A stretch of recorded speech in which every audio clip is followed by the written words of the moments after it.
Welcome to the Pakistan Cricket Podcast. Live Pakistan South Africa T20i World Cup preview with memories, food, and Mr. Bean.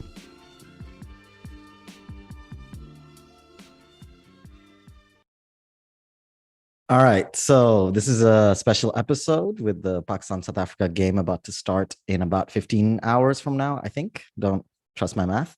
I have four brilliant guests with me today: the South African journalist and podcaster Daniel Gallan, the comedian and cricket commentator Aatif Nawaz, with the emphasis on comedian, as you will shortly find out. Sorry, Aatif. The writer and podcaster Hassan Hussein Qureshi, and Eman, who is the co-host of a brand new Double Wicket Maiden show on Change of Pace. So congratulations on that, Eman. Now, before we begin, I just want to give a quick warning to you, Aatif, in particular. I just want to play quick. I didn't warn you about this. Oh, sorry. What are you going to do? Are you going to play that theme music again? Because that was oddly sensual. Say, wow. While I finished that thought, I was like, oh, that was a dumb one. I should have done that. People with my last name do very well in politics, I've been told.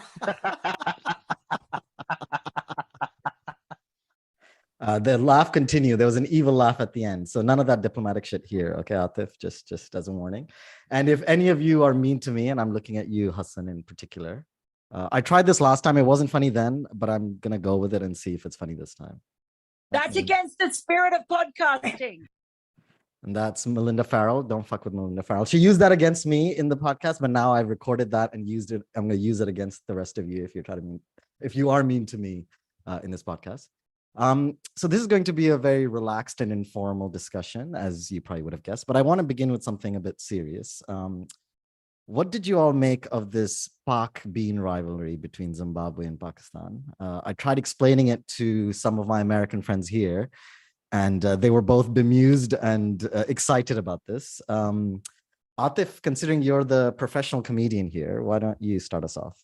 What did you make of it? Well, there's nothing funny about this scenario. I think it's very serious. I think we need to acknowledge that this is a huge diplomatic incident, and the powers that be need to get involved here. I mean, prime ministers are already involved here. We've got the Zimbabwean prime minister tweeting about it, and then the Pakistani prime minister responding to it. Like this is on another level. Like this could escalate very quickly. People could start holding sanctions. You might get comedian-based sanctions to Zimbabwe, and maybe they'll stop sending whatever their major export is to Pakistan. Like this is a really kind of precarious time in history.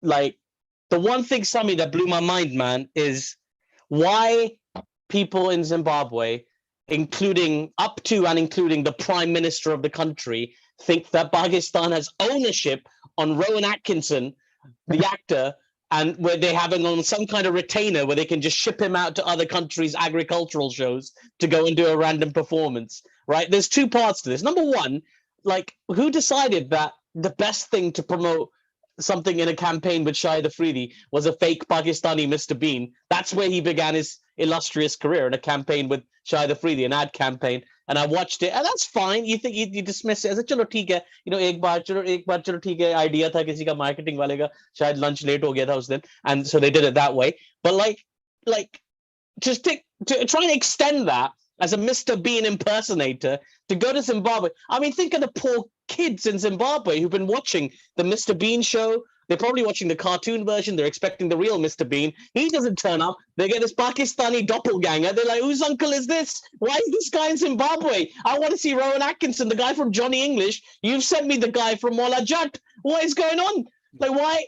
What? Anyway, it's a huge diplomatic incident. I mean, obviously, I'm not a resident Pakistani, but as somebody affiliated with the Pakistani community, the Pakistani cricket community, both of my parents are born in Lahore. I'm of that blood. So I just want to offer my deepest, sincerest apologies to the people of Zimbabwe for sending you, what is now known as Pak Bean, what I call quite, lovingly as Uncle Bean, to Zimbabwe. So that's that. You're right. Nothing funny about it at all. I don't think there was anything funny about it. Did you find it funny, Daniel? Yeah, I found it absolutely hilarious. I love the whole fiasco. I think this World Cup will be best remembered by this incident. I'm a Mr. Bean fan. I grew up doing impressions. I'm not going to do that now. And so anything Mr. Bean and cricket related immediately gets my votes. And I think in a weird way, I mean, if I, not to try and be serious about this, because I think it is the most unserious thing in sport, but it's sort of, I certainly know from Southern Africa, it really turned a lot of people off Pakistan cricket. Pakistan, we'll talk about Mercurial and, Yeah, the free, all the great things that where like a lot of neutrals get behind Pakistan. I know a lot of fans in South Africa and Zimbabwe who are like, okay, well they're the bad guys now because they've sent us the Mr. Bean B, and now we definitely hope they get chanced and don't get any further. So in this weird way, Pakistan have not quite joined the big three of India, Australia, and England as the baddies of world cricket, but they're not too far behind as a result. Wow, big three plus Pakistan for the Mr. Bean. I did not think this would be the reason people would hate us. I mean, there's so many reasons. Why did you pick that one? Well, what do you think about it, Eman? I feel like I didn't think it would be that big a deal. I think I was maybe not the first, definitely not the first, but I think maybe one of the first 10 people to kind of see that tweet because I'm always on Twitter. And I saw that and I was like, sorry, what? And then it just spiraled out of control. But I think what was good about it, what I really appreciate, was that as embarrassing as that final over was for us, the drama of Park Bean and the memes surrounding it kind of eased that pain. It didn't feel good to see a lot of people from other countries kind of use that, oh, they got their revenge, obviously, because we lost. But you learn to appreciate when a team plays well, and you learn to appreciate when they take revenge. And then even the commentators referencing, I thought was really funny. And it was just entirely ridiculous, which I feel like cricket needs more often, especially Pakistan cricket, because we take ourselves too seriously a lot of the time. But yeah, I mean, I think it was brilliant. I think the man who started it all should be very proud of himself. It's not easy to go viral internationally. But yeah, it's good stuff. Yeah, Hassan, I mean, I think that our Pakistani cricket meme game is already famous and pretty badass as it is. And this was just the gift that, just kept giving. Yeah, and I think one of the interesting things is that the fact that, Pakistan-Zimbabwe cricket rivalry over the years, and a pretty interesting one as it is, as someone who's been lucky enough to watch Pakistan lose a series to Zimbabwe at home in the 90s of all the times where we had Wasim Akram make a double 100 in a game, and then we still went on to lose that series. Because Amir Sohail was captain, was he? Amir Sohail was captain? Yes. Yeah. And someone in Pakistan decided to invite Zimbabwe over in December, which is fog season in Punjab, then hold all 3 games in Punjab. And then we lost the first game. And then the other 2 games just never took place. It was literally, even where Wasim Akram made 257, there was no cricket for the other 4 days. So obviously there wasn't this edge to it. And then look, if I was a Zimbabwean and someone sent me a fake Mr. Bean, I would be like they are.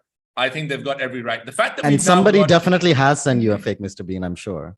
Someone has sent me fake beans, not a fake Mr. Bean. That's in itself is a pretty big problem in Pakistan. But I think the fact that we've now got a Mr. Bean derby, obviously, with Zimbabwe. And look, you don't want to, and I think Daniel made a very good point. People in Southern Africa like Pakistan, it's all everybody's second or third team. They enjoy watching us. Then you go and ruin all of that legacy by sending a fake, and look, Mr. Bean is serious work, all right? If I knew Mr. Rowan Atkinson, if there's one serious person, it's Mr. Bean.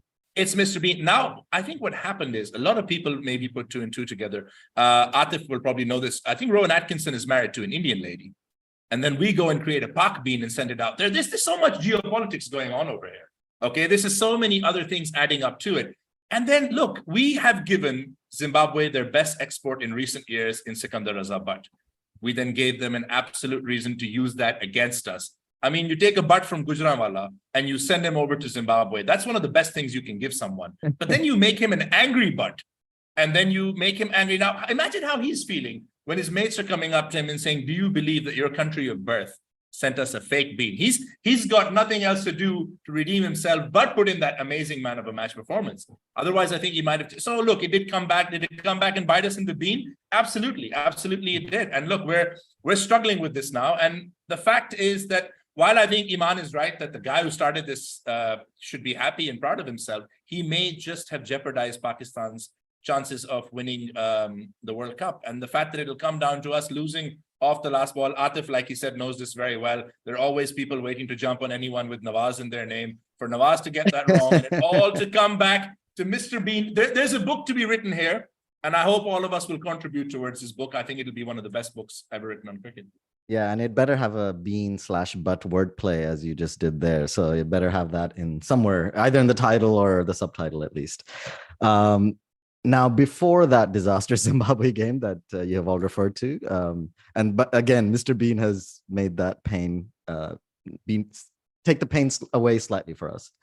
Yeah, I've got to say, by the way, I like Daniel's take on the whole thing, because what it's done is it's overshadowed everything. So everything good that's happened, and forget about Virat Kohli's playing like this, like, new level of cricket. Forget about Surya Kumar Yadav going world number one. It doesn't matter, like England and Ireland, all these upsets, these great stories, this great drama. Sab bakwas hai. Sirf Mr. Bean or sirf Park Bean, uske alawa koi cheez relevant nahi hai. That's all that matters is Park Bean, and that was the World Cup. What happened? When 50 years from now, people will ask, what happened in the T20 World Cup of 2022? Park Bean happened. That's all. You don't need to know anything else. That's it. And you know what? I love it, Daniel. That is such a great point. I love you've just given me. It was worth doing this podcast just to hear that. Great job. You're welcome. Yeah, we should bookmark all the best memes from this time just so we can look back at them later. And I feel like, the Pakistan-South Africa game, the one thing that it did ruin, I mean, it's great for comedy. The one thing that I think it did ruin was the Pakistan-South Africa game was going to have much more meaning to it, right? And that was going to be this preview, I thought, because I didn't think that Pakistan was going to lose to Zimbabwe, I'll be honest. And I thought it brought up like a matchup between two teams that have a very strong and long-lasting narratives, I think, that were developed in the 90s, from what I can tell. Or stereotypes, you can call them, depends on what you think. South Africa as sorry to say this, Daniel, chokers, the C word. And again, I'm saying maybe it's a stereotype, maybe it's not accurate. And Pakistan as these sort of inconsistent mavericks. I'm curious what you all make of this. We'll start with you, Daniel. I'm going to give you that sort of classic question to the South African cricket journalist supporter. Yeah, what are you asking about the chokers tag? Yeah. I mean, it's interesting you say that. I've got a piece that I'm going to be writing this week. I mean, I guess the piece that I'm always asked to write whenever South Africa start doing well at a World Cup is are they chokers? No, it's a good, as a freelancer, I'm happy to take it. Long may it continue. I mean, it's a strange one. What is a choke? A choke, I guess, is succumbing to pressure and doing things that you wouldn't ordinarily do. But I mean, isn't that just elite level cricket, right? Or elite level sport? Exactly. The point is pressure. I mean, we can think back. They got their maths wrong in the rain against Sri Lanka in the home World Cup. Is that a choke, or does Sean Pollock just miscalculate? Who knows what the Duckworth-Lewis is? 99 was a choke, but perhaps they shouldn't have even got there if it wasn't for Lance Klusener's heroics. And then again, Donald shouldn't have run. So, I mean, but these things happen a million times in cricket matches around the world. It just seems to happen with South Africa more often than not. I think, obviously, this edition, if they don't win it, it wouldn't be a choke. I think they're exceeding expectations. I think a lot of people who were paying attention to the bowling and the middle order would have guessed that they were one of the top 4 or 5 teams, but I don't think anyone expects them to really win it. That game against India, but for the bounce of a ball or Virat Kohli's hands, they could have lost. So it's an interesting one. The team looks good, but I just think they're quite unburdened by that chokers tag. I don't think anyone is in Temba Bavuma's side is thinking of past transgressions at all. Good. And it's also interesting that I'm asking this question after a Pakistani choke, right? Like it's interesting that the choke tag is with South Africa, but in this tournament, the team that I would say has definitely been choking is Pakistan against Zimbabwe. Some might argue even against India in that game. Aatif, what do you think about this? Pakistan as the inconsistent mavericks, South Africa as the chokers. What do you make of this? Do you buy this, or do you think it's a lazy tag that goes with both teams? I don't buy it at all, particularly in T20 cricket. I think, like we've always talked about T20 cricket being a game of like variable, very, very small variable per portion. So if a very small portion of the game goes against you, even if you do large swatches of it well, then you'll lose. When we saw that with Pakistan against India, we saw it against Zimbabwe. Like so this choker tag to South Africa sort of is like a throwback to the old ODI days, really the late 90s. You think of the Lance Klusner, Alan Donald thing, that's where my mind goes, right? Exactly. And that was kind of a build, like that's a narrative where choking can sort of build, and you can understand that. In a 20-over game, either team can be either team. It's never really truly dead and buried, particularly when almost every team seems very uncomfortable with the conditions, or they're certainly not playing to their potential in the conditions. Some players have found that form, but you're looking at people, all the players that were being built up to be the stars of the World Cup have struggled, and I think that's telling that this is the format. There's an element of maybe lack of preparation. I mean, lack of preparation in those conditions in particular. Why Pakistan's playing a tri-nations, tri-series in New Zealand before I will never ever understand. But that's not even the weirdest preparation. Like other teams were in other countries, and back in the day, people took World Cups very seriously, and they'd arrive in Australia like a month beforehand, play a bunch of local teams, play district teams and college teams and Presidents 11s and all that. But of course, that doesn't happen anymore. I don't think Pakistan's mercurial tag is fair either. They've had a sequence of bad results in Australia, which anybody who was kind of building to the World Cup and trying to take those rose-tinted glasses off would see as something that could well happen. Absolutely. Pakistan, since the start of 2001, have been exceptionally consistent, actually, particularly with their results in a format that doesn't lend itself to consistency. So, right now people are going to be calling for wholesale changes, like, how can it get out to these people? How can blah, blah, blah, blah, blah. But like, if you step back and look at a larger chunk of data, it actually points to their consistency. By the way, that consistency isn't necessarily a strength, but it is consistent. I think mercurial, if you're calling them mercurial, much in the same way as you're calling South Africa choker, you're being lazy. I agree. And I think, Hassan, the idea of, I think Aatif said something important, which is about the T20 format, right? I was listening to Sky Sports Cricket preview before the tournament began, and Atherton said something really important, which is that basically in most T20 games, you start 60-40, chance of winning. Whereas in ODI cricket, you might say that, in general, the favorites tend to win. In T20 cricket, it's much more haphazard, much more sort of tenuous. And in general, the pre-tournament favorites winning is not something you should sort of bet your house on, as much as you might do for 50-over cricket, and certainly Test cricket, where it tends to be that the better team generally wins. What's your view on this? You're a 90s cricket aficionado, so what is your view on this Pakistani Maverick tag? In the 90s, were Pakistan Mavericks? Absolutely. But I think if you look at it, Pakistan choked more in the 90s than South Africa did. We just don't like admitting that fact. The other thing is that you call 1992, where South Africa were absolutely robbed a choke. No, you wouldn't. 1996. No, unlucky. 1996, Lara decides to have an innings of a lifetime. Does he do that if Kenya doesn't beat the West Indies? No, he doesn't. So you can't call that a choke. 99, like Daniel said, 99, Klusner made the difference between a pretty decent side, but he was the one that got them that far. Look, something that will stay with me for as long as I live is Steve Waugh writing in his book that the only plan Australia had for the final against Pakistan was to play like South Africa, because South Africa had beaten us in the last 17 games that we played against them. And I'm just sitting there thinking, wow, that's that many memories that I buried, that 17 games in a row we lost to South Africa. And here I was thinking it was 5 or 6 or whatever. And that was because on one hand, you had South Africa, who at that time, I think Daniel would probably agree, were a little bit seen by people not as being very mercurial. They were seen a little bit as being, consistent, robotic. They had a plan, they would follow it. There's the Hansi Cronje way of playing cricket, not too many things, hardly had any spinners, which is why Paul Adams, funny action or not, was such a big thing, because South Africa didn't do spin. And if you look through in South Africa's history throughout that entire time, they were the only team with a good record against subcontinent teams. They not only used to beat us when they used to call us there, they used to come here and beat us too. It wasn't like South Africa were leaving anything for us. The only game that we beat them in 1995 to 2000, we did not beat South Africa in one-day cricket. We lost to them at the World Cup.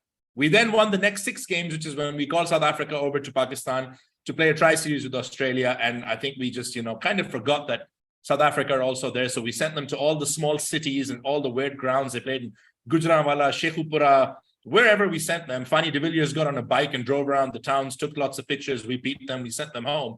And like Pak Bean, they kind of took that very seriously. They're like, oh, okay, do that to us, will you? And put the Australians up in Lahore and Karachi and send us to all these places.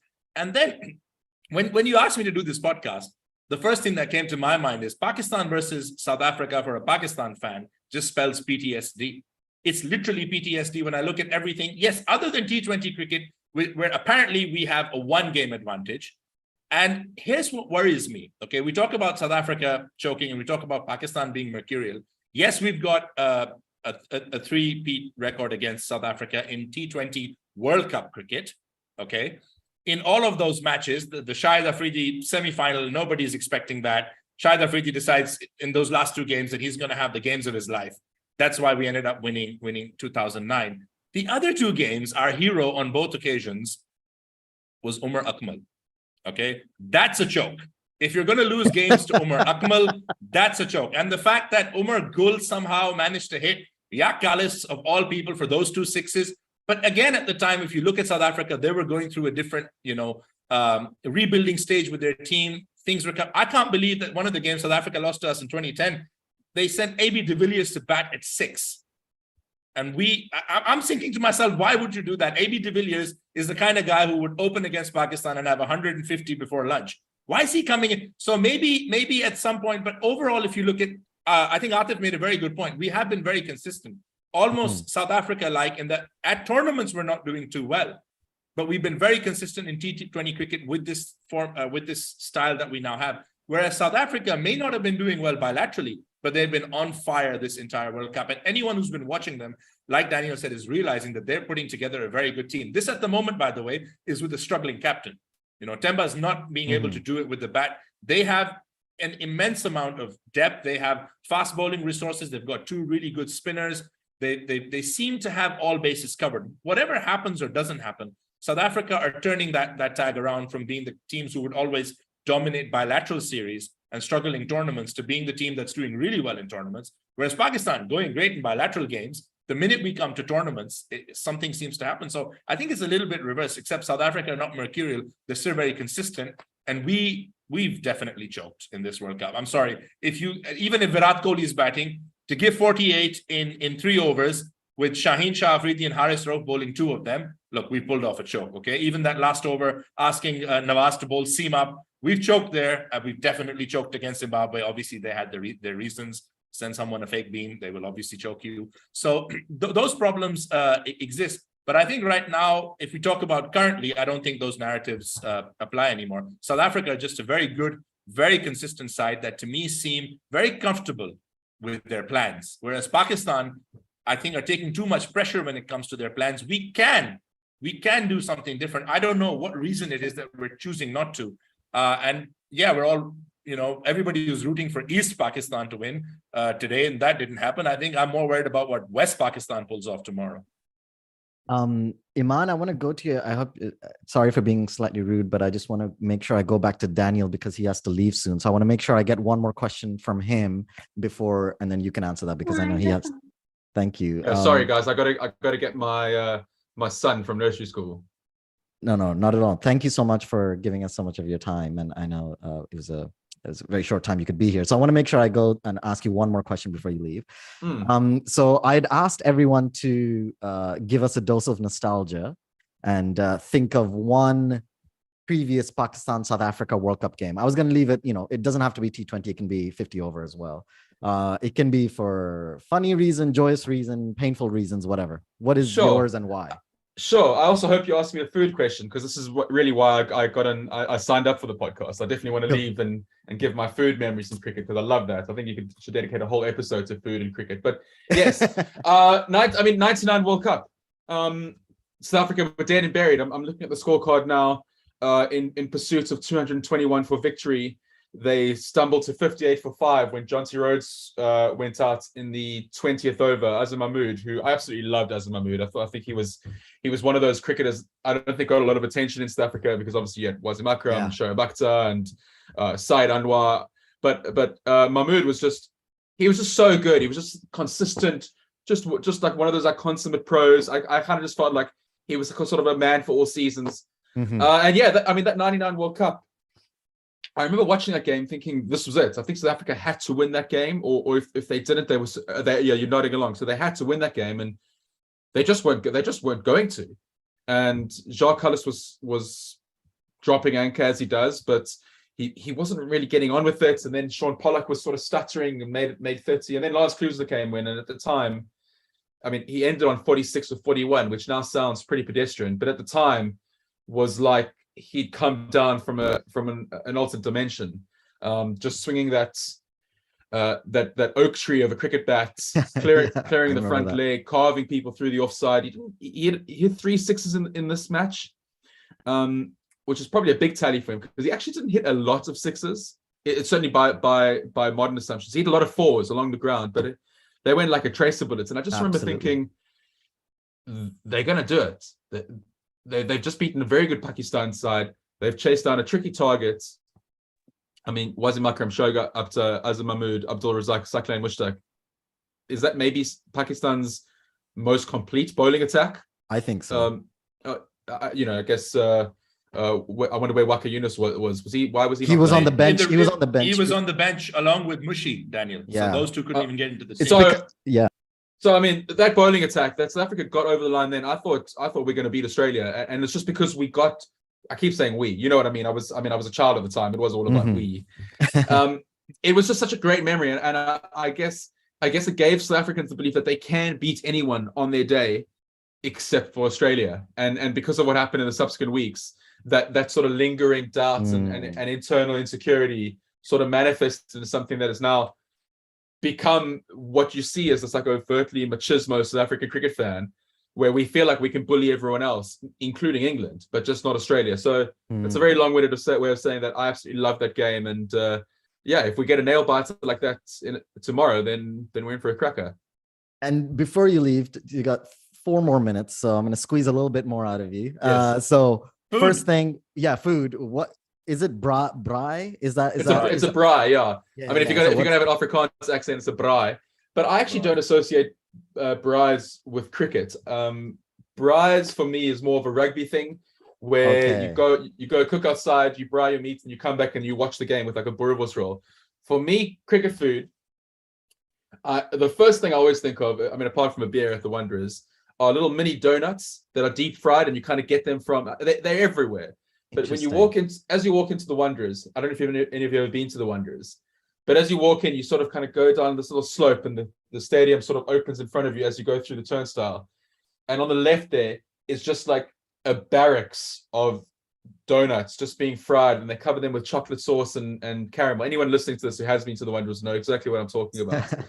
And a cold Castle Lager, a big bag of biltong, a watermelon that you then scoop out and then wear as a hat for some reason. That sounds fun. Since I've lost my hair, it's actually been a bit of an advantage. So I had to pick up watermelon seeds. Cricket, because it's such a long thing, it's sort of hard to associate with one particular meal, isn't it?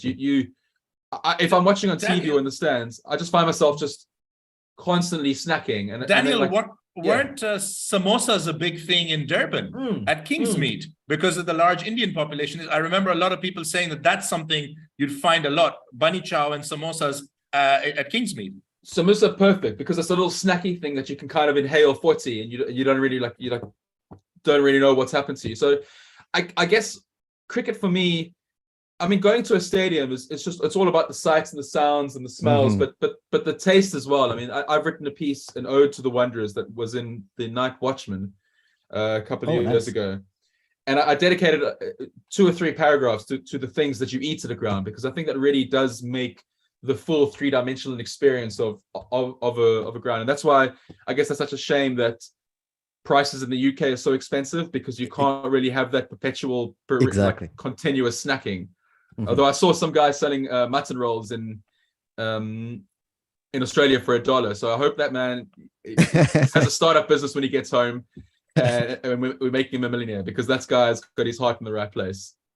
Daniel, this confirms that we need to do a food plus cricket podcast. So you and Hassan are definitely, Thank you so much for coming along. We're going to continue the chat, and hopefully see you on the podcast sometime soon.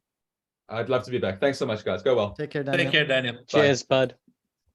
Eman, sorry, before you go to Eman, very quickly, if I can interject with this thing. So I don't know if you guys, Eman will definitely be too young, probably you and Aatif as well. Pakistan played South Africa at home in Lahore at the Gaddafi Stadium, and we all went in to watch the game. It was a day-night game. And this was the Independence Cup, 1997. I'm pretty sure maybe possibly all three of you weren't even born then. I was 14, dude. Oh, wow. Okay. You look a lot younger than you are. Thank Eman you. I appreciate was that. definitely not born. Atif was maybe 5. So we go in to watch the game. And as you do, you go into the game, as is tradition, one of our friends got left outside.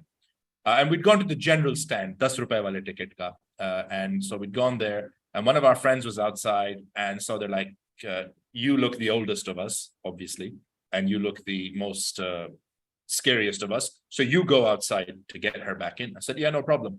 So I walk through the crowd. You go outside. At that time, Gaddafi Stadium didn't have all the security and everything that you do. I found my friend, obviously, before cell phones. So there's a lot of me jumping up and down in front of one of the gates, and then they showed up and we went in. And then I said, hey, can we just stop for like a minute before we go back in? There's a guy selling chanas, beans outside, and I want to get the chanas and I want to get a little bit of Coke.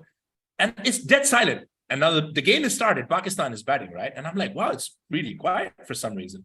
So off we get back into with all the friends, get everybody. It's like, hey, I got some chanas, I've got some Coke. I was like, why is everyone so quiet? They're like, look at the scoreboard. And so it goes 1 and 4. I was like, okay, so we've got one guy out for 4 runs. What's the problem? They're like, no, we got 4 guys out for 1 run. It's like, what? So we were 4 for 1 in the first over. And then we were chasing 200 something. And then Azhar Mahmood and Inzi get us to within this is the time when Azhar Mahmood would obviously just score against South Africa all the time. Yeah, it was South Africa was his team to score against. Yeah, and we lost by 5 runs in the last over. And sorry, just wanted to share that memory when it comes to in Pakistan, South Africa, and no, that's great. And Eman, I'll give you a buffet of questions because we skipped you for one, so you get a buffet of them. Sticking with the food analogy, one the previous question left over about the stereotypes of South Africa and Pakistan, and then either pick the food question or the memory question. Your choice. Okay.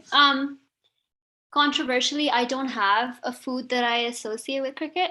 I actually can't eat during a match ever, unless at the stadium, like absolutely have to eat on the verge of passing out. So then I'll eat. So I think I'll skip that question. But about the stereotypes, let's start there. I don't think I'm old enough for me to have experienced or really felt the pain of the 90s. I was a year old in 1999. So wow, we all feel horrible right now, but thank you. But I did grow up with South Africa being like my second or third team. They were only ever my third team when Sri Lanka was at its peak, and my sister and I, we loved Sri Lanka. So, and also England. So it was always like these top 4 teams were always like on our radar: Pakistan, South Africa, Sri Lanka, and England. And so we followed South Africa really closely. We were in love with AB de Villiers, obviously, and all of that stuff. But I always I didn't get I think it frustrates you as a fan when people call you a bottler. It still does. I hate the idea that people say we bottled the Asia Cup final, or that we bottled the semi-final last year, or that we bottled last week's game, just because I hate that concept. I think I'm not saying that we didn't, I just hate hearing it. I also think that I always overrate South Africa. I always think very highly of them. And when Erij and I used to watch South Africa, we would follow them in tests particularly. And their bowling attack has always been one that I really, really loved. And I don't know, I just hate that concept. And similarly, I hate the concept of Pakistan being mercurial. I think 2017 made that famous quote, 1 minute down, next minute up, all of that. I loved that because that was true. We were up against a mammoth of an ODI team, and we weren't that great. We were, I think, number 7 or 8 in the world in ODIs. And so for us to kind of take the game away after dropping Kohli, I thought that was a brilliant moment, like dramatic, great for storytelling.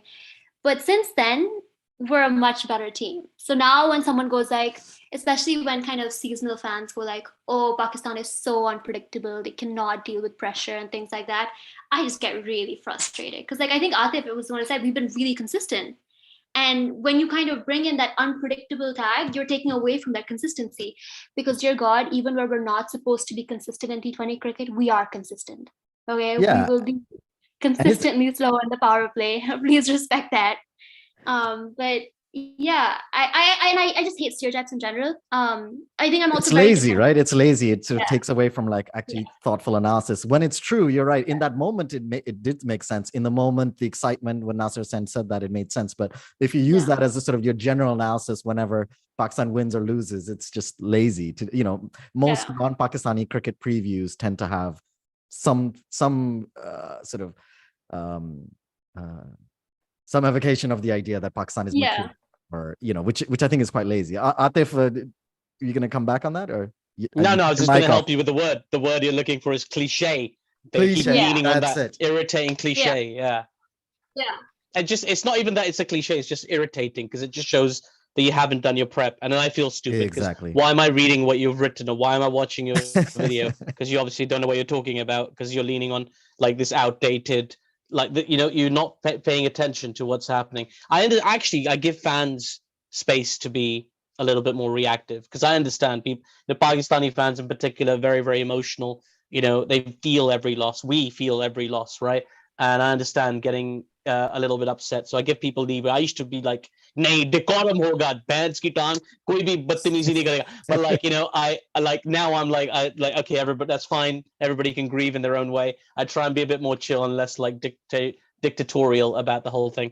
But yeah, I get it. Like, Pakistan's not a mercurial team, particularly their T20 team. They're exceptionally consistent. But again, I'll throw in that I don't think that consistency necessarily helps them in all conditions. So, yes, Babar and Rizwan, phenomenal in the last 2 years. Great strike rates overall, when you look at it since 2021, something like 130 plus and 140 plus. So they're not bad, but the way Pakistan's batting lineup is structured sets them up to fail in events like this. This is the big crux of everything, and the frustration that we're all feeling. But anyway, I was just cliche. That's all I meant to say.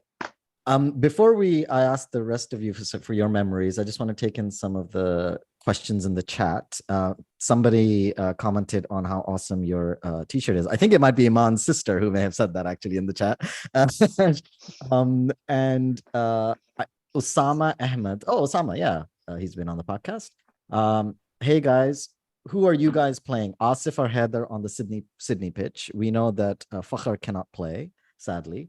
And our semi-final hopes dead. How about we start with you, Hassan Bhai, and then we'll go to Aatif and Eman. Okay, I'm playing Asif. I think just Heather's having a tough time right now, so it's probably easier to leave him out of the limelight. Also, I mean, I feel Asif has it in him to come bat 7 and 8, which is where he's going to end up batting anyway.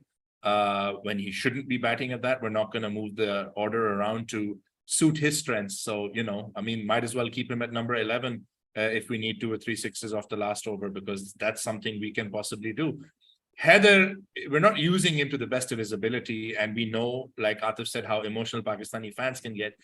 He's going through a tough time, something Pushtil has been through in recent times, something a lot of our other players have been through, but obviously it's just not going to not stop happening. So I would play Asif also, I think, because of his experience, that would help him too. Are our semi-final hopes dead? Yeah. I think a lot can depend. Look, I have to say, right, okay, are we praying enough for rain as a country, as a people? Are we doing our bit? आप सब क्या दुआएं कर रहे हैं कि अगले सारे मैचेस में बारिशें हों और हम अपने मैचेस जीते? देखिए, थोड़ा सा you also have to take it's responsibility. Yes, आप जिम्मेवारी लें, and let's pray for rain. Because a lot's being said about today's game that I don't want to talk about. A lot was said with the India-South Africa game also. Pakistanis, we love a good conspiracy. I was going to say some serious conspiratorial shit, I'll be honest. Yeah.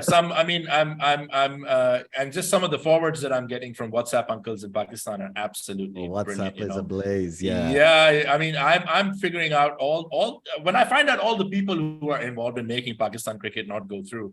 It explains a lot of why the world is like this, because everybody's too busy making sure we don't go through rather than, looking out. We're one, Aatif will agree with this, we're one message of Preeti Patel is behind this whole thing, away from someone blaming it on the Tories as to why Pakistan is not going through, because it's an international conspiracy. Listen, I don't agree, but I'm also not okay with that. That conspiracy theory is fine, actually. I'll be Yeah, honest so with you. I'm just saying, are our semi-final hopes dead? I think honestly, I'm more worried about us doing our bit tomorrow. They might be dead tomorrow because that's a pretty good South African team, and we are no certainties to beat them. So I'll worry about the semi-final hopes if we beat South Africa and Bangladesh and do our bit. The rest of it is out of our control. And also want to say, somebody also rightly pointed out that Hassan Bhai also has a badass polo from PCB. We are not sponsored by them, but apparently you are. And Aatif, he got that as a freebie. You got to remember, right? He's like he's an esteemed cricket journalist. हम like अपने खून पसीने की कमाई लगाते हैं t-shirts पे. So it's a different story. Yeah, and I just want to add one more question. So please, Aatif, can you answer the questions that I just asked about Heather, but also add one more. Sal, who I don't know if he's listening, but he tweeted me to ask you this. He said he put a question to you in a space, but you very diplomatically did not answer it, or he was hoping for you to give a much more relaxed and full answer about whether we should send a pinch hitter to the top of the order because we're struggling with people who can hit sixes or increase the run rate, etc. Sal, मैंने तुझे समझाया था इस तरह मुझे, like no. Okay, we'll come back to Sal in a second. I'm playing Heather Ali. I know he's a horrific run, but what options are you left with? I don't think Asif Ali's been given a fair role in the Pakistan side anyway. I think it's an unreasonable expectation of any player to go out there and have to hit sixes every time you go and play. You're not going to do it 9 times out of 10. And people are going to get mad at you, and it's really the think tank they should be getting mad at, because we've seen Asif Ali play in various positions where he's been given a clear, idea of clear instructions of what they want from him, and he's performed in that scenario. So I'm going Heather anyway. I have a feeling actually he might actually perform, and we'll all just lament him performing when it's maybe a little bit too late. And I do think it's too much. I think we shouldn't really be thinking about the semi-finals at all now. And really, if you look at the way the teams have shaken up in this World Cup, the truth is, do we deserve to be in the semi-finals? I don't think so. Not because it's a bad side, not because they didn't have the best preparation, not because they don't have world-class players, because all of those things are true. They're just not on the World Cup stage. They've not been the sexiest team to watch. I'm sorry, but they just haven't, right? That's true. South Africa playing very sexy cricket. They are, and that England, as always, England are the one team that's come into this World Cup playing exactly the way that they were in the run up to the World Cup. New Zealand is playing very sexy cricket as well, and as much as it pains me to admit it, India is playing thrilling, sexy cricket. Although I would argue that they are not playing to their potential completely. Pakistan doesn't really crack that. The feel-good stories of the World Cup aren't really about Pakistan, unless you're referring to their loss against Zimbabwe. I don't think, and when you have to start doing serious long division to try and work out if Pakistan can go through, that's the point to stop, bro. Nahi bas bahut ho gaya, itna hisab school mein nahi kiya tha, maine aur nahi karna. It's done. I think really for Pakistan it's a case of rebuilding. Now, what was Sal's little ambush question again? Ambush question. No, he asked it very politely. He asked diplomatically to the diplomat, that is Aatif, whether you think we should send in a pinch hitter at the top of the order because our batting order struggles at the top. In the power play in particular, I think his point is. If we lose an early wicket, instead of sending another anchor, should we send in a pinch hitter? And he asked it really sweetly, you're saying? Very sweetly. Hi, sweet, cute munda hai Sal. Thank you so much, yaar. And sweetly puchhe to phir main jawab doonga. Don't worry, yaar. I don't think. Well, to be honest with you, I don't think there's any harm in experimenting tomorrow. But at the same time, I think it's very important for Pakistan to try and take something from this World Cup. It will be bittersweet to win against South Africa, but they are one of the strong teams in world cricket, and certainly in this World Cup. So I think if they could beat them, they would stem some of that criticism that comes their way. So I still think Pakistan go in there with a strategy that they've committed to try and win this game. I don't think a pinch hitter is the right person that you want. What I do like is the idea of a flexible batting order. We'll keep going back and replaying that Nawaz coming up the order against India in the Asia Cup over and over again, because it was very exciting. It's really exciting. All of a sudden, this batting order that's set in stone that you'd have to spend multiple larks for in defense, right? It's now all of a sudden it's flexible. It's completely flexible, like the cavalry ground in Lahore. Am I impressing you, Sami, with my references? Oh, Anyway, absolutely. Always. So this is it. This is it. Like, I mean, it was really exciting. I like Pakistani cricket being flexible. I like the idea of this is the scenario. Yeah. Let's send up Nawaz. This is the scenario. Let's send up Shadab. This is the scenario. Let's send in a player that's going to just stabilize a little bit, like a Shan, for example. So yeah, I don't think pinch hitter is the way to go necessarily. I don't think Rizwan Babar is going to break at the top just because they've got a lot of data that proves them to be quite successful across the board, maybe not at global tournaments. Although if ever there's been a chance of that breaking, now is the moment, to be fair, I should suggest. So, and I kind of have mixed feelings about it, so I try not to weigh in on those debates too much. But anyway, I hope that was good enough for you, Sal, right? I hope you got your answer. The great thing is he's probably not even listening, and we've just spent all this time stressing about whether he said it diplomatically or not. He's like, just oh, wasting. I didn't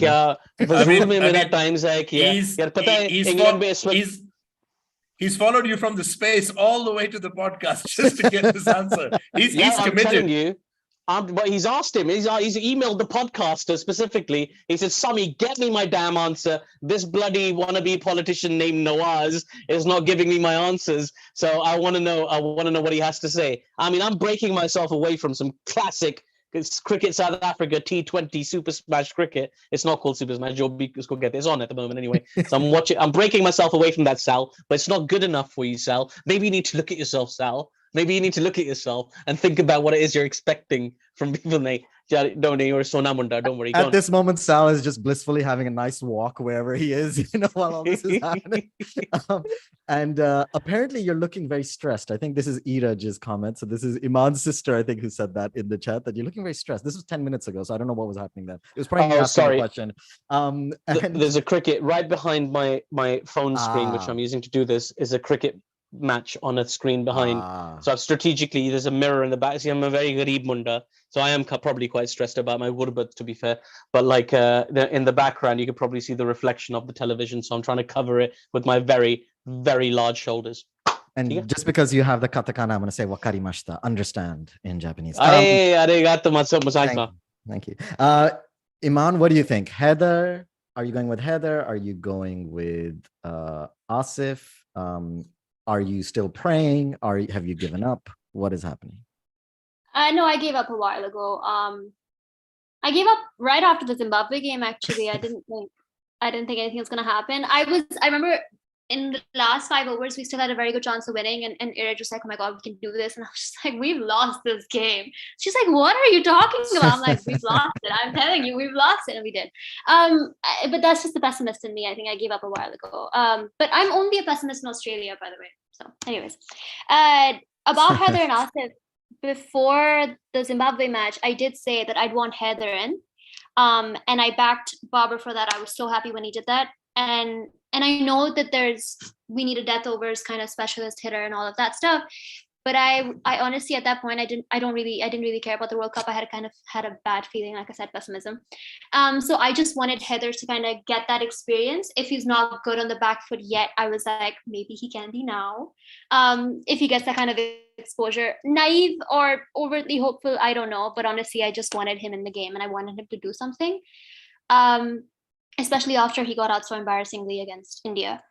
But now I'm going to be brave, and I'm going to say, I think we should try Khushtil. I know that it hasn't worked in the last few matches that Khushtil played, but if it had, he would have made the team over Asif in every single game, just because of the kind of player that he is, just because of his strengths against high-paced bowling. Even better, they might have played together, and Asif wouldn't have been under a lot of pressure to kind of be the only guy that's hitting sixes at the end when they're bowling rockets at you. And against South Africa, that's even more important. And now that we've given up, we should be able to take these kind of decisions. That being said, again, if Khushtil's on in the equation, Heather all the way. I love Asif. He's won a lot of games for us, but I just want Heather to get as much exposure as he can. I want him to play against the big teams, and I really want it to work. But yeah. Yeah, Sami, I have a question I'd like to put to all three of you. The fact that we're most likely not going to see Fakhar playing, what are we holding him on into the squad for? Is it not better? Because if no matter how bad a knee injury it is, I mean, 2 games he's going to struggle. Why you've got Haris as a traveling reserve? Let Fakhr get that rest. Bring Haris in and go with him. Try something completely out of the box, because Haris is someone probably the South Africans will not have that much of an idea of when it comes to it. TK, I understand. Obviously, we will talk about Haider and Asif because they're there with the squad. But if Fakhr is not fit to play South Africa, he's definitely not fit enough to play Bangladesh. That's a day later. This is a mistake that we made with both Fakhr and Shaheen this time, pushing them to take them through because they were that important to us in the long run. But why not just say, look, yeah, Fakhr's out, traveling reserve, bring Haris in and go with it? Because like Eman said, like Aatif said, we have nothing to lose in these two games. I'd much rather we go out blazing, trying something completely different, than keep trying the same thing and then say, oh, it didn't work out again. This is an opportunity to try and do something completely different. And also it's a request that can we just please stop with 1992, please? Different format, different era, different World Cup, different time. बस कर दो भाई 92 में भी बारिश हुई थी 92 में भी ये हुआ था 92 में भी कीपर घर चला गया can we just stop talking about 92 when it comes to any world tournament in Pakistan? We won a World Cup after that also. We don't talk about 2009 all the time, do we? Don't talk about the Champions Trophy. So I don't know why we're not trying when it comes to Haris, especially when I don't think Fakhr is probably going to play either of these two remaining games. Aatif, do you want to take that question? What do you think? I think that's a great point, really, from Hassan. Mohammad Haris he's such an exciting player, man. Like, he was probably my most exciting player from the most recent edition of the PSL. He was just so good. Like, just that's what you want. Like, when I look at someone like Liton Das, right, today, or like, some of these excellent, dynamic, dashing, opening batters that don't have the reputations of like a Babar or Rizwan, or even like a KL Rahul or a Rohit Sharma. Like, that's what I want, man. And I feel, that's the kind of, like, I know, like, the journalist, like, the trained part of me is, nay, आपने ज्यादा cricket जीतना होता है, ये बात नहीं है कि आपको फ्लैशी वगैरह ये जो मैकडॉनल्ड्स क्रिकेट है ये नहीं आपको चाहिए. You need like the proper halwa puri cricket. Food again. I don't know, but it's nearly dinner time here in England. But like, so this is what Hassan Bhai does to you. Food just enters really, everything you say. I really just want, I would love to have that kind of attacking player up top that people genuinely fear bowling to. I know there's like a respect when bowlers are running into bowl to Babar and Rizwan, and they can do exceptional things, particularly when they're chasing. But I don't think bowlers fear them in the same way as they might fear bowling to a Joss Butler, in the same way as they might fear bowling even to like an Aidan Markram, a Quinton de Kock, I should say, sorry. These batters that can make a huge impact, that can put a dent in your bowling figures. Mohammad Haris is that guy. He's that kind of batter. Whether I want to throw him into the, right into the frying pan, Australia, bouncy pitches, difficult bowling attack. Chalo bhai, Haris, this is your big chance. Anrik Nokia, Lungi Ngidi, Kagiza Rabada, bas ye to unko to aaram se खेलोगे बेटा जा खेल अगर flop हुए तो फिर पूरी दुनिया की बातें सुननी पड़ेगी. I don't know if this is the moment I wanted to. I do like the idea of him long term, Hassan. I really hope and pray that he gets that shot in future World Cups. But yeah, I don't know. And hopefully at the top of the order, and not sort of like try him at like 5 or 6, right? Like power plays is what he's good at doing, I think. Now you bring him in the Asif Ali position and expect him to hit sixes from the word go. Just that would be my worry. And 3 balls, bus. Yeah, uska role hai bhai. This is what we're reducing a sequence of power hitters to. Don't even make me go back to the days of Sohaib Maqsood and all those guys. Like, it was really, what we've done with some of our resources, the things we've sacrificed to do the things that we've achieved had, like, anyway. No. Okay, I'm going to go. So we're going to finish off with food and memories very quickly. I just want to say 2 things very quickly. One is that, Tale of 2 Asads. Asad Bhai from Paces Paciar was on the podcast last time, and he is, I think, single-handedly keeping optimism up for some people, and he keeps pulling me back in. It's like that sort of Al Pacino thing. Like, it's just when I think I'm out, I'm like, I'm done with this. He keeps pulling me back in. And the other Asad, or CD, who was also on the previous one, I think, of course, he was going to ask the question about Haider. It was his question, and he said, thank you for giving props to him. But I also want to say there was a lot of abuse of Haider, and it's totally fair to be critical of him not doing well or whatever you want to be. But like, I think that video that people, got attracted to, like a feeding frenzy of trolling. So I just want to say maybe journalists need to be slightly better in what they put out, and maybe not host spaces about toxic and trolling literally hours after you post videos like that. Either way, that's my side note. Eman, food you've addressed. Memory, did you address memories yet?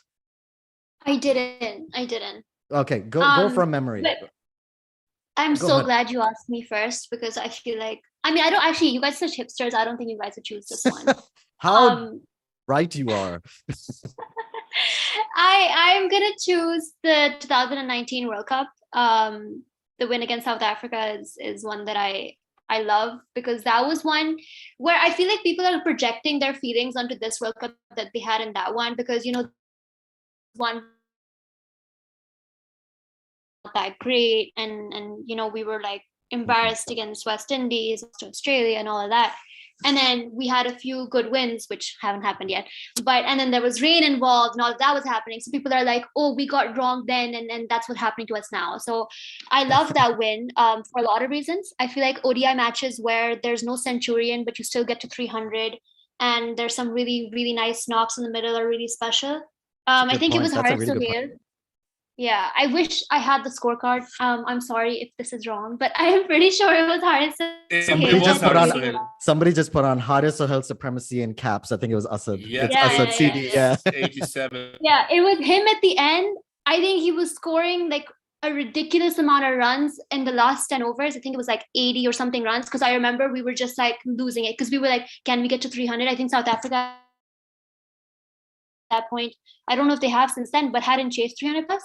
And then our bowling did its magic. And I love a match where Amir and Shadab duel. That's my personal bias. And then you also had Wahab clean up the tail. Like, I'll never forget that match. I have awful memory. Everyone who knows me knows I have terrible memory. But I love that match so much, just because that was a moment in the World Cup where after the England match, I was like, oh my gosh, we can win the whole thing.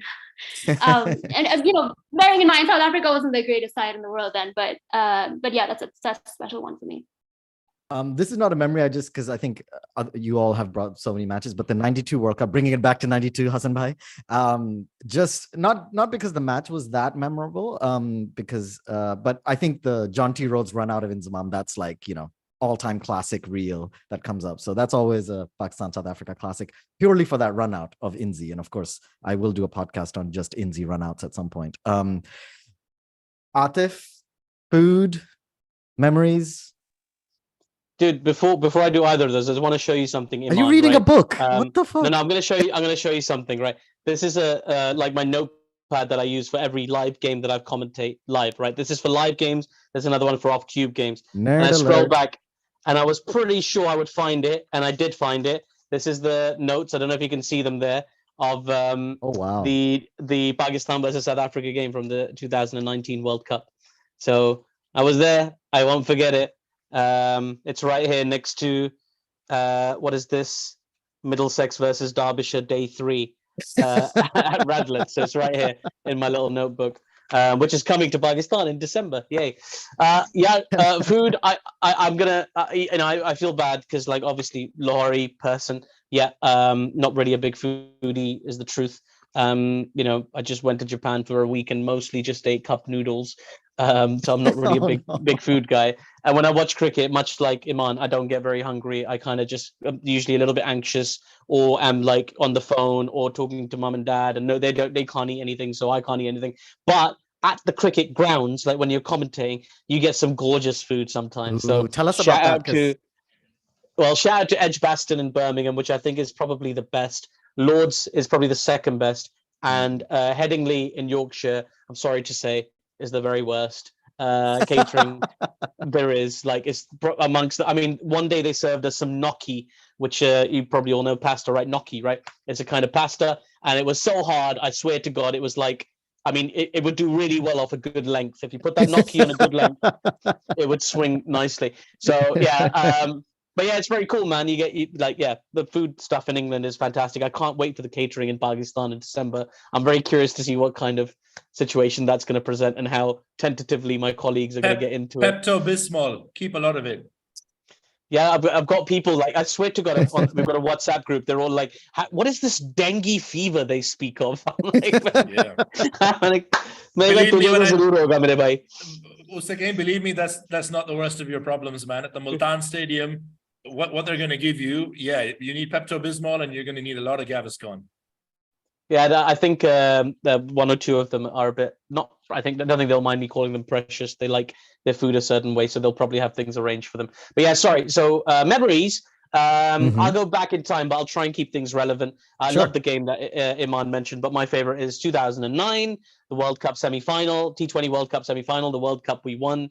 It was in England. If memory serves, that match was at Trent Bridge in Nottingham. I couldn't afford a ticket for it at the time. And the final of that 2009 World Cup, I tweeted about this. I don't know if any of you ever caught it, but I really wanted a ticket for it. Couldn't afford it at the time. And a friend at my cricket club, an Indian friend, had a spare ticket and he gave it to me for cost. Basically, he tried to give it to me for free. I was like, I can't take it for free. So like I bought it off him, borrowed some money, gave it to him, and I went to watch Pakistan win a World Cup at Lords, which That's is so like sweet.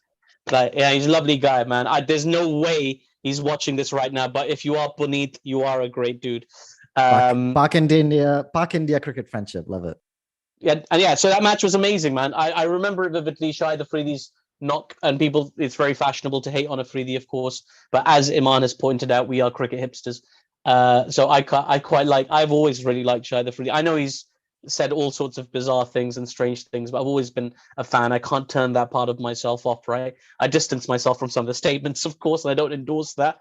But I remember that he scored a 50 in that semi-final without hitting a single six, which is, it showed a hitherto unseen level of match awareness and just the responsibility, because like a year later that would disappear again. I don't know if you remember when the spot fixing scandal happened, they made Shahid Afridi the captain for one test. I was in the UK at the time. I remember this. Yeah. All he had to do, bro, just play it out. And he was like, they made him the captain for life. He just decided to run after one test. After like one test, yeah, exactly. Yeah, it's because he's like, I don't know how to play this way. I'm like, bro, you played this way a year ago, right here. You just did. Don't tell us you don't know how to play this way. I don't like to play. Bas mujhe nahi khelna test cricket. Misbah bhai aa jao. And then maybe that was one of the great things he did for Pakistan cricket to make way for Misbah. Yeah. It did. It really did. So yeah. Anyway, sorry. That's my memory. That's my food. And there you go. That's to get. Hassan bhai, to wrap things up, and then I'll just ask for predictions of how things end. Hassan bhai, memories, food. I'm sure there's plenty in the tank where that comes from for you. Right now and otherwise as well. I'm really happy Aatif and Eman talked about those two games, because those were two absolutely amazing games. In fact, now that Aatif brings it up, I remember Afridi got Yuan Botha for 3 4s, and not a single one of those actually went in the air. He actually made some space, played it behind the... So when Johan was working with Multan, I had an opportunity to spend some time with him and asked him, and he said, yeah, we didn't get it either. We just kept bowling to him in the areas that we knew he wouldn't play those shots. He'd go for it. And here's this guy late dabbing us behind the keeper for 4 and hitting it straight in front. And we're like, who is this guy? And then, just that tournament was all about Shahid Afridi.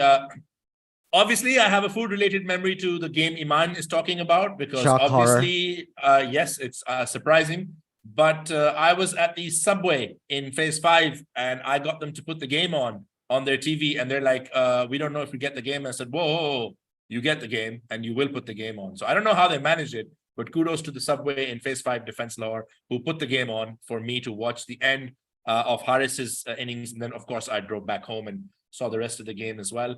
But yeah, if I had to pick a game, honestly, why I'm going to go with 2012 is because I don't think anyone thought Umar Akmal was going to hit 3 6s and win us that game. I sure as F did not think Umar Akmal is going to hit 3 6s and win us that game. Absolutely not. He bowled really well. He had a good game. And again, the fact that both those games, 2010 in the West Indies. Oh, Gully. You mean Gully? Yeah, Umar Gul. I do apologize. Umar Gul. No, why I brought up Umar Akmal is because in 2010, Umar Akmal played probably one of the greatest T20 knocks a Pakistani batsman has ever played. Considering both times, considering we made 148 in 2010, we shouldn't have defended it. And then if I remember from that game, if I remember correctly, it was Pakistan being Pakistan. So obviously we went in with Abdur Rahman, Mohammad Hafiz, Shahid Afridi, and Saeed Ajmal against South Africa, because we thought, inko to spin nahi khelni aati, with all balls spin. The fact that Amir was our main bowler and he went wicketless. Saeed Ajmal got a 4-4. Umar Akmal got this incredible 15, 2010. And then Umar Gul to come in, hit those sixes, get 32 of 17 balls, which when you look at it is like what? Strike rate of almost 300. And then he got out. It's not like he even saw the game to the end, right? It's like that one of those Pakistani things that you see someone, they'll be playing. It's like Inzi in 1992. You're like, yeah, Inzi's going to take us to the end. And then Inzi gets run out. And you're like, what? No, but Hassan, we're can almost I interrupt you? Can I interrupt you? You are dangerously getting us back to the mercurial thing. I'm just saying. I'm just saying that. Look, the mercurial thing, it's not just about the thing is Pakistanis is so many times. So what happens is you have a hero who sets the game up. And the game is there to finish, right? And you're like, okay, we need 4 runs from 5 balls. You've batted for your life today. What an innings. And then he decides to get run out. And you're like, why would you do this? Kyun? Kya zarurat thi aapko? 4 balls reh gayi hain. And then the tail ender comes in. And somehow the tail ender finds a way to finish that game off. So when Umar Gul came out to bat, I think Pakistan had given up for sure. We did not expect to win that game. And him hitting Yak Kallis of all people for 6s over there, that's always going to stay with me. And food memories is just when it comes to South Africa, because I've been lucky enough to watch a few games in different grounds. So I've seen South Africa, Pakistan play a test match, Sheikhupura, and Sheikhupura has not got nice food. I really apologize to all the people from Sheikhupura, but you guys have to up your game. You belong to Punjab and not to have good food is really shameful. So guys, work on it. And the overall food memories that I have is 1997 when we went to watch that game. The PCB got a stand from Pizza Hut.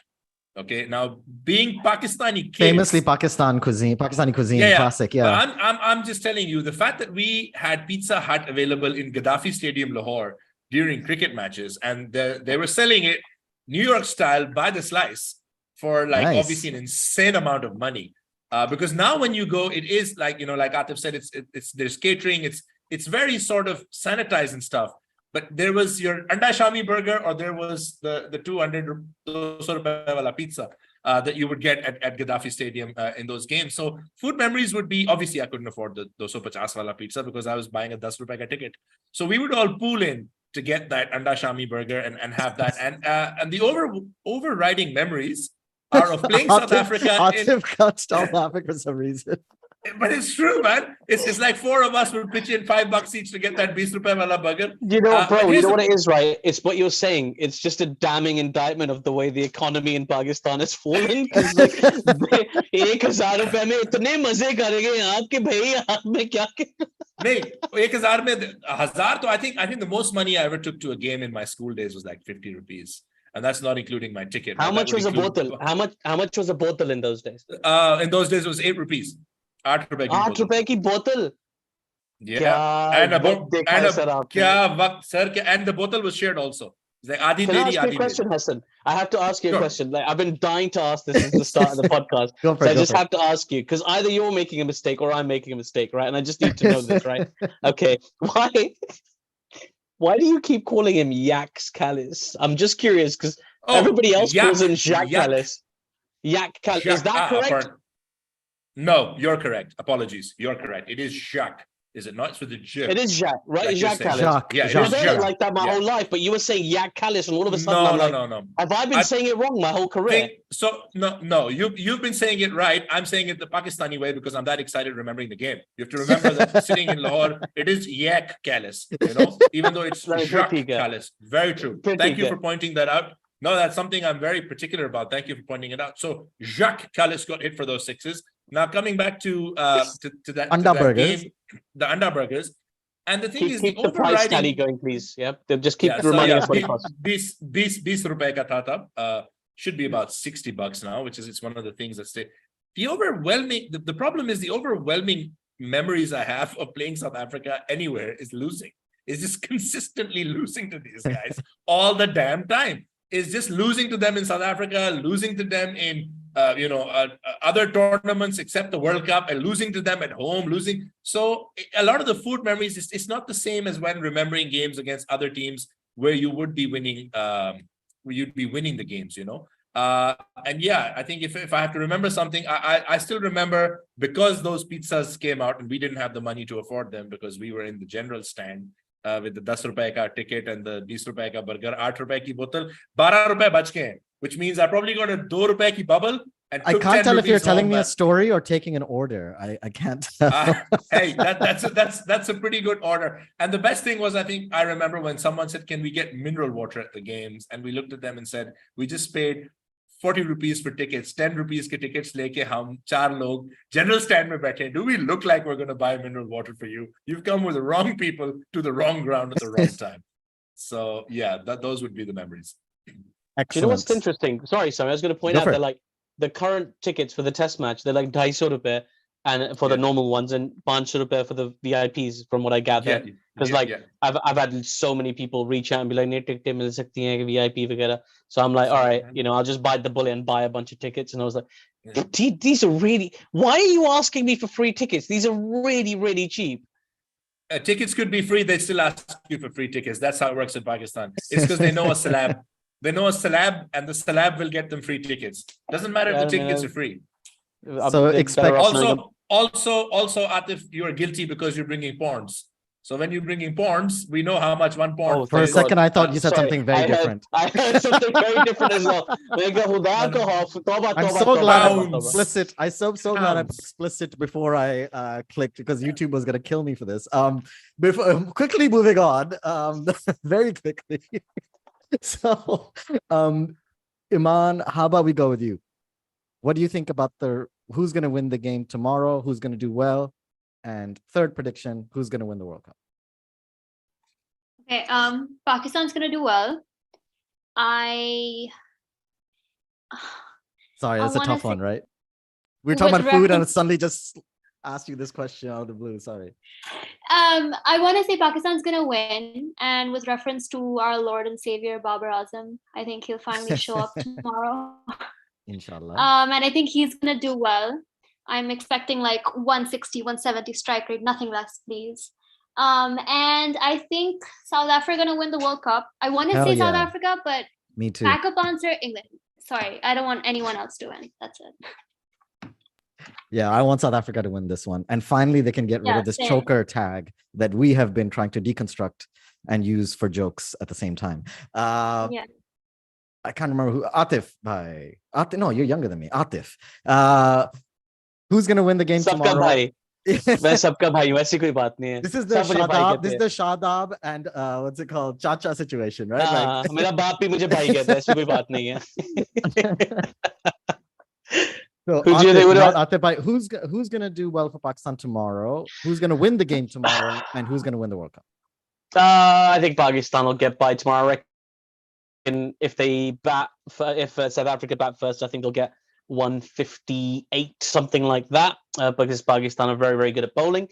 And then they'll, like cry their way there somehow in the 19th, halfway through the 19th, maybe the first bit of the 20th over. They'll get over the line. Everybody will have this little phase of euphoria. People will have to change their bylines about the whole tournament. They have to go from a shocking tournament to like a consolatory win. Like, I'm that kind of like sadist. I want people to have to do more work, like journalists will say, change karo apne article ko, badalte jao, like right till the end. So I think that You hate writers, basically. You just hate writers.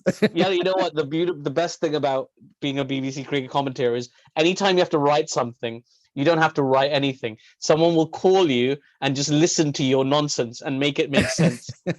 And I'm like, you know what? Hell yeah. Beautiful. I want to write a book. मैं तो Lord of the Rings से भी लंबी book लिखूंगा. Don't worry. So, and I'm going to do it like this. So, in terms of the World Cup winner, I think it's only fair. I think if we were going by fairness, and cricket is never fair, and it's not a meritocratic game, but particularly T20 cricket. But if it went by fairness, I think England will and should win the World Cup from here.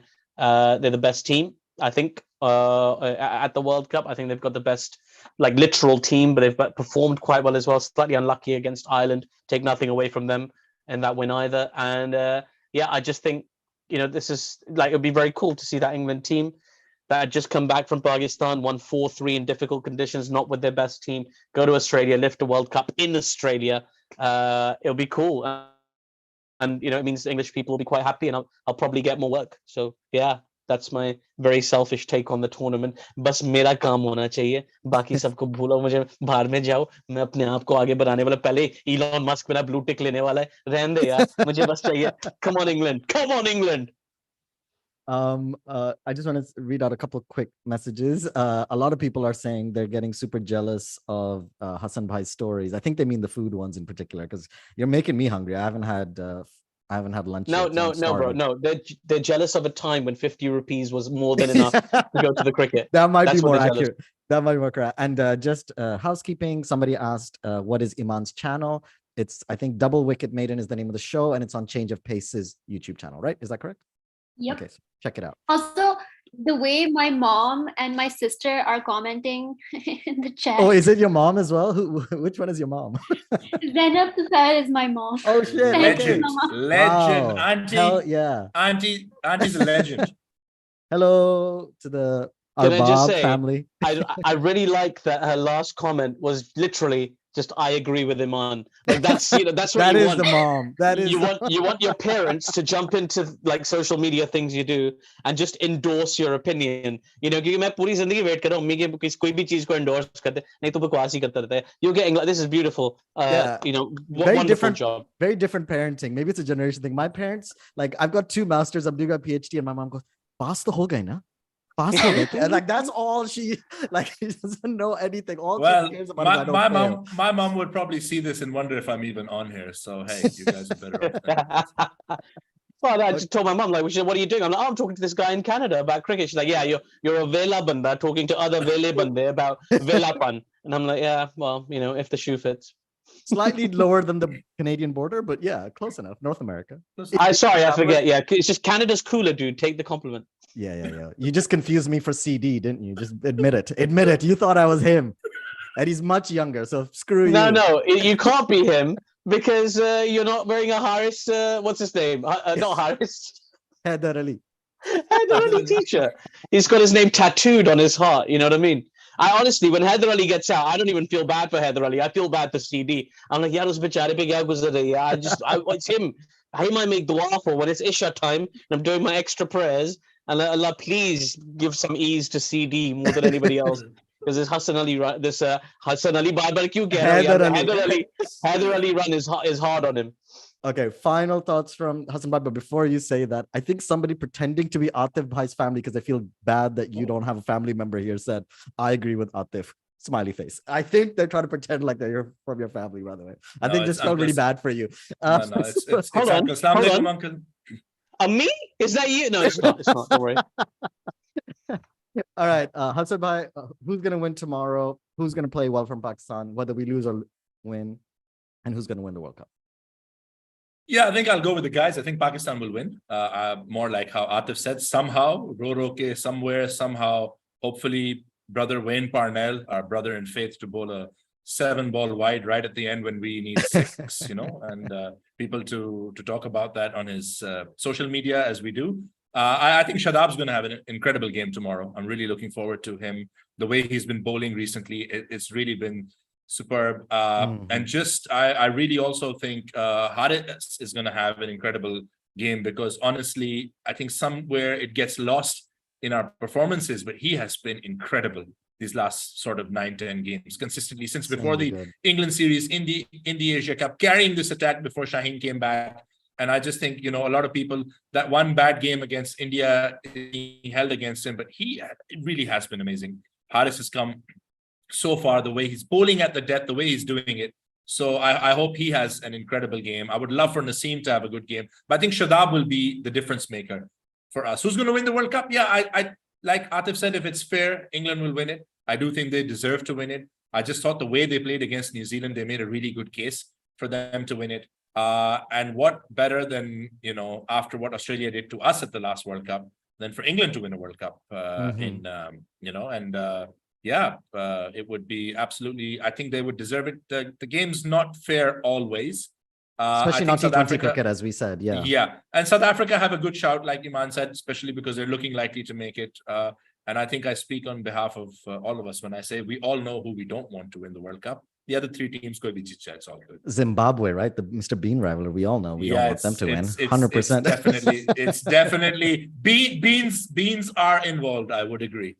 Lots of hurt beans in this room. Now, finally, I think for me, I would want. Okay, this is going to sound really horrible because it's a Pakistani cricket podcast and I'm a Pakistani cricket supporter, but I have given up on Pakistan winning.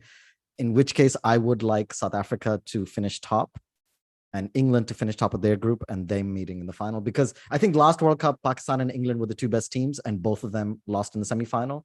And that, I kind of felt bad about that. And that it's T20 cricket. It's not like the other teams didn't deserve it, but the two best teams in the group stages did not reach the final.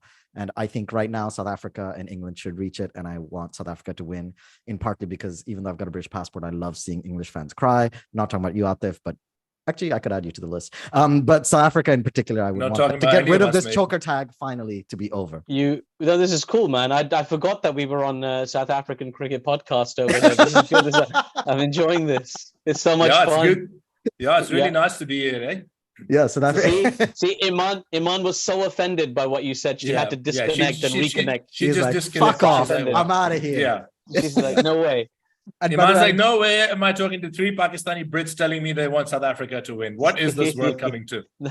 All right, I'm gonna end it there. I am gonna say sorry, Hassan, but I just want to make a little bit of fun of you because you make fun of me all the time. So that's so not true. I literally never make fun of you. Not on air, but outside, off air. That's where it counts. No, actually, on Relu Kakke, you did for time zones. Actually, you did. So that was on air, the other podcast. Anyway, but I just want to say, I asked people which player they thought would do well, and you literally named half the Pakistani team. So you basically covered all your bases, like Shadab, inshallah, acha karega, Haris, Khushdil will have a good game. Saki Bhai will have a wonderful game. The Masoos will be on. The water guy will be coming from the side. Our doctor will have a good time. I learned something very valuable from Rehan yesterday when Rehan tweeted about it. And he said, when Nabil is asked to give Kaun Jeetega, he goes and gives 6 different scenarios. And when the last one happens, he goes, I told you. And I think that's absolute genius. I am now going to just stick to that. When you're going to say who's going to play well, I'm going to say those 11 guys. And hey, this is Pakistan. It's very possible all 11 have a bad game at the same time. We have literally seen that happen to us so many times. It's like, ek banda to khel lo yaar. So I am, by naming half the team, I am putting a lot of pressure on us because normally it's like literally one guy and the other 10 don't have a good game. So yes, Saki Bhai, Yusuf Bhai, all of them, our media manager, everyone's going to have a great game tomorrow. All right. Thank you so much. And Hassan Bhai, you wanted a positive podcast. I hope we have delivered. Starting with Mr. Bean, ending with you hoping that the Masoos has a good game. Oddly. I hope he does. Okay. Yes. I'll remember that. I'm clipping that shit up for next time you're on, by the way. Kamar to meri bhi susta waise, Yeah. All right. Take care. Thank you everybody for listening. I hope this experiment worked and maybe we can do one before the final. Thank you, Auntie. Thank you, Iraj. It was really lovely. Thank you to the Arbab family because they're Arbab family Zindabad. Arbab's family and dog, everyone is I will be sending this to my mother. Right, I'll be telling Allah Hafiz. Bye guys. Take care, guys. Take care.